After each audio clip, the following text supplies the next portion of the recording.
K-팝이랑 K-뷰티만큼이나 세계적으로 열풍을 일으키고 있는 문화가 하나 있는데요. 바로 K-라면. 라면이요. 저는 사실 조금 의외기는 했어요. 이거 외국인들이 못 먹을 줄 알았거든요. 매운 라면은 한국인들만의 약간 전유물이라고 생각을 했는데 요즘은 그렇지가 않은가 봐요. 그래서 오늘은 한국을 대표하는 라면 회사 탑3 농심, 삼양, 오뚜기에 대해서 얘기해 보도록 하겠습니다.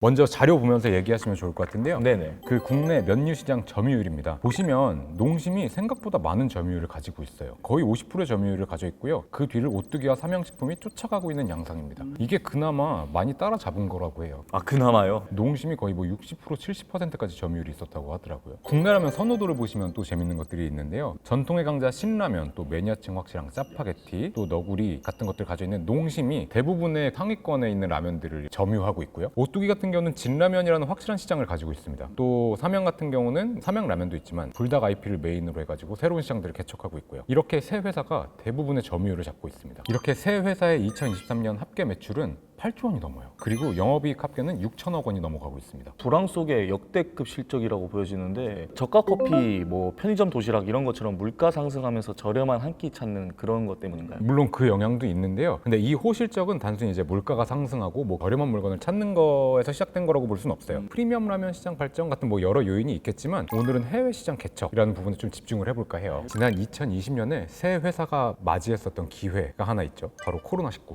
그리고 거기에서 파생된 SNS 챌린지 열풍입니다. 그 덕에 K라면이 순풍의 돛을 달기 시작을 했는데요. 그 기회로 매출과 영업이익의 변화를 어떻게 받았는지 오늘 재무제표를 보면서 한번 살펴볼 거예요. 재무제표로 그것도 보여지나요? 그 전에 먼저 라면에 대한 얘기를 좀 해볼 건데 한국인의 라면 사랑이 어느 정도라고 생각을 하시나요? 라면은 당연히 한국인이 거의 소울푸드 뭐 이런 건데 모르긴 몰라도 1년에 수십 봉지는 먹을 것 같은데요? 맞아요. 한국인의 라면 사랑이 세계적으로 유명한데요. 국민 전체 라면 소비량은 1년 기준으로 한 39억 봉지 정도를 드신대요. 39억 어마어마하죠.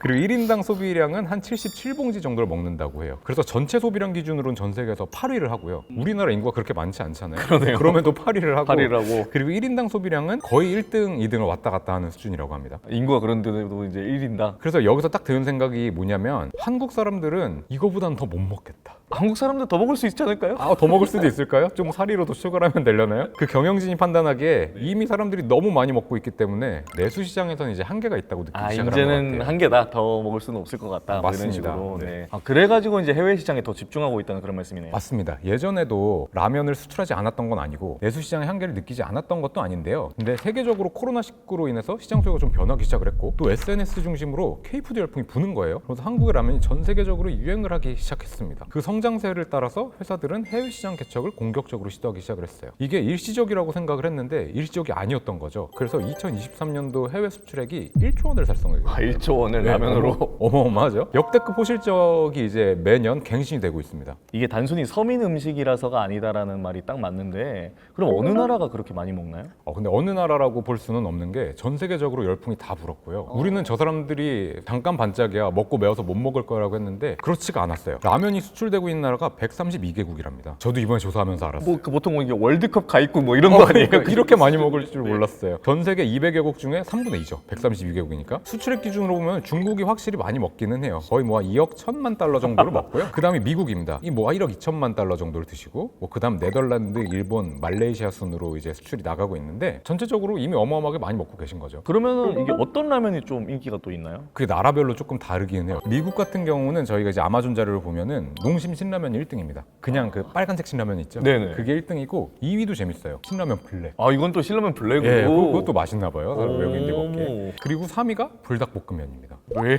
그러니까 미국 사람들이 전 이걸 어떻게 먹는지 잘 네, 모르겠는데 네. 이제 그들의 혀도 강해진 게 아닐까라는 생각이 들어요. 중국으로 놓고 보면 이것도 재밌어요. 중국은 1위가 불닭볶음면입니다. 중국 사람들 또 매운 거 잘 드시니까. 2위는 농심 육개장, 그리고 3위가 그 빨간 신라면입니다. 나라별로 조금 차이가 있는 게 좀 흥미롭긴 한 것 같아요. 그러면 불닭볶음면 한 제품이랑 뭐 나머지 농심 제품의 대결처럼 이렇게 느껴지는데. 약간 그렇게 보이기는 해요. 근데 이렇게 자료로 또 말씀해 주니까 확실히 세계로 뻗어나가는 K라면 딱 이런 느낌이네요. 새 회사도 근데 이 세계 수요에 맞춰서 해외 법인 만들고 공장 증설하고 하면서 적극적으로 이 가파른 성장세를 뒷받침하려고 노력을 하고 있어요. 그래서 오늘은 이 해외 집중 현상이 왜 벌어지게 됐는지 그리고 라면을 둘러싼 시장의 변화가 무엇인지 한번 숫자로 비교를 해볼까 합니다.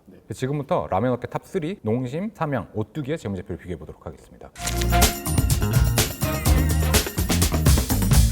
앞서 오프닝에서 세계적인 K푸드 열풍으로 라면 회사들이 역대급 실적을 달성하고 있다고 말씀드렸잖아요. 그럼 최근 들어서 라면 수출액이 대체 얼마나 증가했는지를 한번 살펴보고자 해요. 표를 한번 보실까요? 이게 9년 동안의 라면 수출액인데요. 계속 오름세예요. 특히 이제 작년을 놓고 보면요. 23년도 라면 수출액이 9억 5천만 달러 정도가 돼요. 전년 대비 24%가 증가한 역대 최대 실적입니다. 9억 달러면 1조가 넘는 양이잖아요. 역대 최초 아닌가요, 이게? 맞습니다. 역대 최초고 거의 최고의 수출액입니다. 생각해보시면 언제부턴가 해외여행 가시면 현지 마트에 한국 라면들 보이기 시작하지 않으셨나요? 얼마 전에 베트남을 갔었는데 마트에 가니까 쫙 한국 라면만 쭈르륵 있던데요? 맞아요. 옛날에는 우리가 여행 갈 때 라면 챙겨가고 그랬는데 이제는 거의 그럴 필요가 없는 거죠. 그만큼 수출이 매우 활성화됐다는 뜻입니다. 이런 라면 시장의 해외 수출량 성장은 농심, 삼양, 오뚜기의 재무제표에서도 그대로 나타나는데요. 더 자세히 세 회사의 재무제표 속 매출액이랑 영업이익 항목을 좀 살펴보겠습니다. 23년도 기준으로 농심의 매출액은 3조 4천억을 달성했고요. 삼양식품 같은 경우는 1조 1,900억 정도, 오뚜기는 3조 4천억, 농심이랑 전체 매출액은 비슷한 규모입니다. 이렇게 보니까 세 회사 모두 꾸준한 성장세 보이고 있는 것 같고, 이게 라면 수출을 하기 시작을 한 게 1971년도인 것 같고요. 그 다음에 아까 말씀드렸던 틱톡이나 유튜브로 라면 챌린지 뭐 이런 거 하는 게 2014년쯤이었던 것 같거든요. 근데 왜 이게 표를 보니까 최근 3년간 성장률이 좀 눈에 띄는 것 같죠? 그동안 성장을 꾸준히 해온 거는 맞는데 왜 최근에 이렇게 피크를 쳤느냐라는 질문이시잖아요. 네, 맞아요. 제보자에서 알려드리려고 하니까 끝까지 함께 하시면 좋을 것 같습니다. 이거를 여기서 끊어가시는 거예요? 먼저 국내 라면 시장 점유율 1위인 농심부터 살펴보겠습니다. 전년도랑 비교하면 매출이 9.2% 정도 증가를 했고요. 오뚜기 역시 매출이 10% 늘어나서 3조 4천억 원을 기록을 했습니다. 삼양도 최대 수출 실적 경신하면서 처음으로 매출이 1조를 넘어섰어요. 창사 이래 처음이라고들 해요. 와, 진짜 대단한 수치인데요, 이거? 맞습니다. 아까 말씀드린 것처럼 21년도를 기점으로 해외 진출 규모가 커지면서 세 회사 다 역대급 매출 실적을 달성하고 있어요. 유 기사님, 여기 아까 점유율을 살펴볼 때 1위는 농심, 2위는 오뚜기, 3위는 삼양이라고 말씀을 하셨는데요. 여기 보면 매출 규모는 오뚜기가 가장 높네요. 왜 이런 거죠? 되게 좋은 질문입니다. 이게 농심이랑 삼양은 라면이 거의 주력 상품인 거에 반해서요. 오뚜기는 라면만 팔고 있는 회사는 아니거든요. 각 회사별로 라면 비중이 얼마나 되는지를 한번 살펴보시면 농심 같은 경우는 이제 78%, 매출의 78%가 라면이에요. 거의 다네요. 삼양은 94%입니다. 거의 다입니다. 거의 다네요, 이게. 라면에서 승부를 봐야 되는 회사들이에요. 근데 오뚜기 같은 경우는 매출에서 라면이 차지하는 면류가 차지하는 게 27.5%. 그러니까 오뚜기를 놓고 보면은 이게 라면이라는 게 주요 상품인 건 맞는데요. 회사를 먹여 살릴 정도의 주력 상품으로 볼 수는 없어요. 그리고 오뚜기는 애초에 카레, 케찹, 마요네즈 같은 거 만들면서 시작을 한 회사예요. 지금도 마찬가지고요. 이 라면은 80년대에 청보식품이라고 라면 만들고 있던 회사를 인수하면서 이제 시작을 하게 된 거예요. 인수를 하면서 라면, 카레, 케찹 등등의 식품군류, 이 제품군이 그때와 유사합니다. 그래서 오뚜기는 다른 두 회사와 영업이익의 흐름도 좀 차이가 있어요. 이제 세 회사 영업이익을 비교해보면 그 차이가 되게 눈에 띄실 건데요. 보시면 영업이익이 23년도 기준으로 농심은 2천억 정도를 했고요. 삼양은 1,400억, 오뚜기가 가장 높아요. 2,500억 정도거든요. 생각보다 차이가 있는 거예요. 그러네요, 진짜.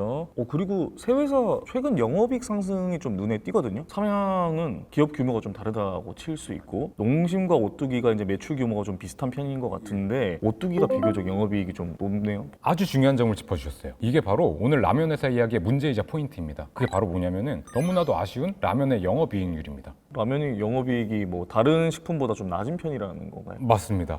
라면이 영업이익률이 낮기도 하고 이거를 높이기도 상당히 어려워요. 바로 서민식품의 상징이기 때문입니다. 기본적으로 개당 단가가 되게 낮은 건 물론이고요. 단가를 올리는데도 현실적인 한계가 있어요. 요즘 라면 가격 얼마인지 아세요? 한 1,000원? 1,000원? 1,000원 잘 안 합니다. 그냥 신라면 기준으로 쿠팡에서 봉지로 찾아보면은 1,000원을 넘지가 않습니다. 의외죠. 제가 좋아하는 소금빵도 한 3,000원 하거든요, 요즘. 근데 한 끼 식사를 할 수 있는 라면이 1,000원을 안 한다는 게 굉장히 가격이 낮다는 뜻인 거죠. 이게 그러면 국민들이 지탄을 받을까 봐 두려운 마음에 못 올리는 거예요? 그런 심리적인 요인도 있고요. 회사도 그렇고 정부도 마찬가지입니다. 실제로 정부에서 그 라면 값이 올라간다고 하면은 물가 상승을 그대로 둔다는 약간 지탄을 받게 되세요. 그래서 정부에서도 사실상 가격을 좀 통제하는 분위기입니다. 라면의 시작을 생각해 보면 어찌 보면 당연한 순리인데요. 이 라면이 원래 일본이 2차 대전에서 이제 패망하고 난 뒤에 극심한 식량 기근을 겪었는데 그때 이제 원조 물자로 밀가루가 일본에 그렇게 많이 있었대요. 요걸 처리하려고 만든 게 인스턴트 라면이라고 합니다. 그리고 한국에서도 똑같이 전후에 이제 가난한 시절에 먹으려고 이제 일본에서 또 기술 전수받아서 만든 게 라면이거든요. 인스턴트 라면은 태생 자체가 식비에 예민한 사람들을 위한 음식이었고 서민 음식의 상징과 같은 음식이 됐어요. 그래서 정부에서도 어느 정도 상한을 두고 있는 거고 라면 값이 올라간다? 이거는 사람들에게 약간 발작 버튼이 됩니다. 발작 버튼을 누르는 거네. 케찹 가격이 원재료가 올라서 올려야 된다라고 하시면 사람들이 그렇게 크게 화내지 않을 거예요. 뭐 그렇게까지 반응은 없을 것 뭐 원재료가 올랐다는데 케찹 값이 오르는 게 당연하지라고 그럴 할 수 텐데 있지 뭐 이러면서. 밀가루 값이 올라서 라면 값이 올라간다라고 하면 서민 음식을 라면은 얘기가 좀 다르죠. 라면 얘기가 다르죠. 사람들이 라면 가격에 대해서는 굉장히 민감하게 받아들이고 있다는 뜻이에요. 실제로 물가가 마구 오르고 있는 지금도 라면은 오히려 가격을 내렸어요. 23년 기준으로 6월에 농심은 신라면 소매 가격을 50원 내렸고요. 그리고 오뚜기는 진라면을 뺀 15개 제품 가격을 거의 5% 정도를 인하를 했고요. 삼양식품도 불닭볶음면을 제외한 12종의 가격을 4.7% 정도 내렸다고 해요. 아, 물가가 그러면 이제 올라도 라면 값은 올릴 수 없다. 요 말씀이시네요. 그러니까 원자재값, 물가, 인건비 다 올라도 가격을 올릴 수 없다면은 그러면은 영업이익은 한계가 있겠네요. 라면에. 맞습니다. 그게 바로 라면 회사가 발견한 첫 번째 문제입니다. 그럼 라면 회사는 어떤 기회를 맞이해서 이 문제를 헤쳐나갈지 같이 그래프를 보면서 한번 알아보시면 될 것 같아요. 그래프 보시면 2014년 이후로 이제 쭉 완만하게 성장하던 라면 산업이 2020년에 크게 성장하고 2021년에 잠깐 주춤한 다음에 21년 이후로 또 급상승을 하고 있거든요. 이게 2020년에 크게 성장한 거면은 코로나가 시작될 시기인데 이것 때문인가요? 그게 맞습니다. 그 코로나가 라면 업계에 끼친 두 가지 영향 때문인데요. 첫 번째 영향은 저장식품 선호와 홈푸드 선호 경향이 생겼어요. 집에 갇혔으니까 뭔가를 해야 되는 거잖아요. 언제 못 나가게 될지도 몰랐고요. 그러니까 사람들이 라면에 대한 소비량이 굉장히 늘어났어요. 편하게 집에서 해 먹을 수 있는 식품에 관심을 갖게 됐고 이 시기에 라면 시장이 대호황을 누리게 됩니다. 라면 사업 비중이 90% 이상으로 가장 영향을 많이 받는 삼양 같은 경우 20년 영업이익을 살펴보면 전년도보다 22% 정도가 증가를 해요. 뭐 역대 최대치를 경신했다고 하더라고요. 그럼 2021년에 또 반대로 매출이 확 꺾인 이유는 뭘까요? 일단 작년에 라면이 너무 잘 나간 영향을 첫 번째 살펴야 돼요. 왜냐면은 20년도에 라면이 그렇게 늘어날 줄은 아무도 몰랐거든요. 코로나가 터질 줄도 몰랐고. 그쵸. 그래서 그거에 대비해서 조금 좀 덜 팔려 보이는 효과 정도로 먼저 보시면 될 것 같고요. 그러면 다른 한 가지는요? 다른 한 가지는 이 코로나를 기점으로 라면의 해외 수출량이 확 늘었기 때문이에요. 그 해외에서도 코로나19 시기에 팬데믹 언택트 생활을 이제 하게 됐는데 외국인들도 그냥 집에 갇혀서 그냥 똑같은 음식 먹다 보면 좀 다른 게 먹고 싶어지지 않았어요? 지겨워지죠. 네, 그러다 보니까 한국 라면을 접하게 되는데 이게 생각보다 괜찮다는 거죠. 거기에 이제 최근에 뭐 K 드라마, 뭐 K 팝, 뭐 K 뷰티, 뭐 K와 관련된 것들이 되게 많이 이제 퍼져 나갔잖아요. 여기에서 뭐 라면 먹기 틱톡 챌린지, 갑자기 막 불닭볶음면 드시고 사람들이 밈을 끌게 되면서 한국 음식인 라면에 대해 관심이 동시다발적으로 높아지게 됐습니다. 회사들도 몰랐을 거예요. 매운 국물의 라면은 사실 뭐 얘네가 잠깐 먹고 끝날 것이다라고 생각을 했을 텐데 외국인이 못 먹는 음식이라고 생각을 했는데 외국인들이 혀가 강해지면서 이게 지속적인 수출이 이어지기 시작을 했다는 거죠. 그래서 21년도의 매출은 잠시 재정비하는 정도의 매출이라고 보시면 될 것 같고요. 그 뒤에 본격적으로 해외 매출에 대해서 좀 전략적으로 늘려나가는 선택을 하게 됐습니다. 이제 팬데믹 때는 원래 한 끼 식사용으로 해외에 수출이 된 거였는데 이후에 이제 K컬처 열풍, 뭐 챌린지 이런 걸로 또 하나의 붐이 되었다. 맞습니다. 여기에 여러 가지 이슈가 만나면서 수출이랑 내수 판매가 동반 성장을 하게 됐어요. 그래서 23년에 역대 최대 실적을 낸 것으로 추정이 됩니다. 근데 아까 이제 문제는 영업이익이라고 말씀하셨고 기회는 또 이제 해외 진출이라고 말씀하셨잖아요. 근데 이제 내수랑 수출 둘 다 성장을 했는데 왜 해외 진출을 기회로 봤나요? 이것도 두 가지 이슈가 있다고 보셔야 되는데요. 먼저 가격 책정 이슈. 아까 우리가 잠깐 살폈는데요. 한국의 서민 음식이잖아요. 라면은 그 가격을 올리는 거에 대해 사람들이 굉장히 민감하게 반응을 하기 때문에 사실상 가격 책정이 자유롭지 않은 물품이라고 보셔야 돼요. 하지만 해외에서는 자유롭게 가격을 책정할 수가 있죠. 이 점에서 영업이익률을 개선할 수 있는 그 굉장히 좋은 팩터라고 판단이 되고요. 두 번째는 국내 시장에서 성장이 정체됐기 때문이에요. 아까 앞서서 우리 살펴봤던 것처럼 이미 한국인은 1년에 77봉지를 먹고 있어요. 여기서 더 먹으라는 건 사실 쉽지 않은 얘기거든요. 적은 인원이 이미 많은 양의 라면을 소비하고 있는 건데 거기에 또 이제 저출산 영향으로 인구도 줄어들 거거든요. 물가는 오르고 가격은 못 올리고 더 많이 팔기도 좀 쉽지가 않고 그러면 이건 한계점이라고 봐야 하는 거거든요. 내수 시장은 이제 성장의 한계가 보이고 그러면은 가격 제한의 영향도 없고 더 넓은 해외 시장으로 시선을 옮기자 그 말씀인 거네요. 그 라면 회사들이 그래서 이 시기에서 취한 전략이 두 개예요. 방금 말씀하신 것처럼 해외 시장을 확장하는 전략도 했고요. 그리고 프리미엄화 전략도 취했습니다. 풀어서 설명드리면 프리미엄화 전략은 1년에 77봉지 먹는 사람들한테 조금 더 비싼 거 먹이자라는 전략이에요. 조금 더 비싼 조금 더 이익되는 거 먹이자. 이게 인스턴트 라면이 아니라 그 프리미엄 라면 같은 경우는 그냥 우리 라면이 아니라 뭐 요리야. 이거 굉장히 고급 음식이야 라는 식으로 광고를 하시니까 이건 뭔가 가격 설정이 좀 더 자유로워질 수 있는 거죠. 그리고 두 번째가 그 말씀하신 해외 시장 확장 전략인데요. 안 먹던 사람들한테 먹이자는 얘기입니다. 매워서 못 먹을 줄 알았던 사람들도 잘 먹으니까 매운 라면 그럼 계속 더 먹어봐라 하면서 그쪽의 비중을 늘리고 좀 더 집중을 하자는 거죠. 현재 농심의 해외 매출 비중이 한 40% 정도가 되고요. 수준이고요. 삼양은 매출의 70%가 해외 시장에서 발생을 하고 있습니다. 굉장히 늘었네. 오뚜기는 10% 수준이니까 아직은 좀 국내에 더 의존을 하고 있지만 지속적으로 해외 사업을 키우겠다는 포부를 보이고 있다고 보여지죠. 그런데 실제로도 투자를 많이 하고 있나요? 실제로도 그렇습니다. 일단은 프리미엄 라면 같은 경우는 지속적으로 개발이 이루어지고 있고요. 해외 라면 같은 경우는 공장 증설을 그렇게 많이 하고 있으세요. 농심은 2022년도에 중국 칭다오의 신공장 그리고 미국 LA에 2공장을 신설했고요. 그래서 총 미국이랑 중국에 5곳의 새로운 생산 능력을 갖추게 됐습니다. 굉장히 많네요. 현재 일본, 중국, 미국의 법인을 두고 있는 삼양식품, 지난 4월에 인도네시아 법인을 추가로 세웠고요. 또 밀양 신공장도 25년에 완공하기 때문에 전반적인 이제 생산 능력을 증설하고 있다고 보여집니다. 오뚜기는 베트남 법인을 통해서 현지 라면을 생산하고 있고요. 작년에 미국 공장 증설 계획도 밝혔습니다. 세 회사 모두 공격적으로 아예 해외 진출을 노리고 있네요. 실제로 농심, 삼양, 오뚜기가 모두 신년사를 보면은 24년은 해외를 공략하자는 기조가 네, 아예 그냥. 아직 승자가 결정되지 않은 미지의 시장이죠. 그리고 영업이익을 많이 낼 수 있는 기회의 시장인 만큼 글로벌 라면 기업이 되자는 게 새 회사의 포부이고요. 이걸 어떤 방식으로 이뤄나갈 수 있을지가 앞으로의 관전 포인트라고 보여집니다.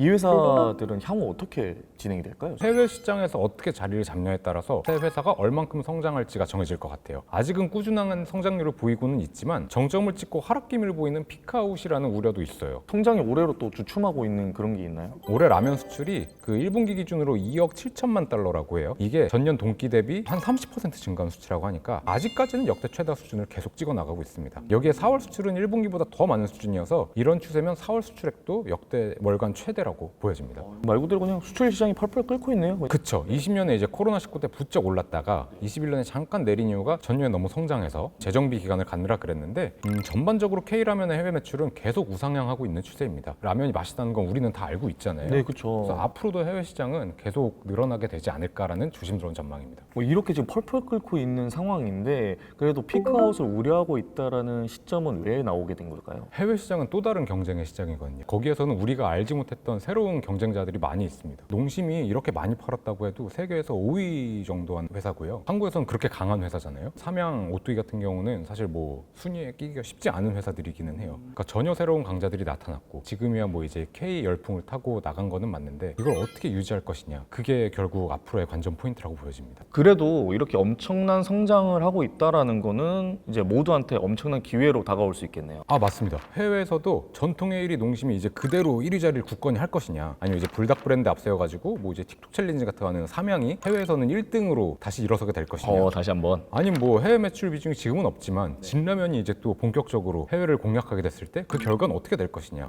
오늘 제보자들의 이야기를 기억하시고 관심을 가져보시면 좋을 것 같습니다. 진짜 어떤 회사가 이제 해외를 딱 잡을지 기대가 되는데요. 오늘은 라면 탑3 농심, 삼양식품, 오뚜기의 역대급 실적을 숫자로 한번 알아보았고요. 다음에도 저희는 더 흥미로운 회사들을 가져오도록 하겠습니다. 감사합니다.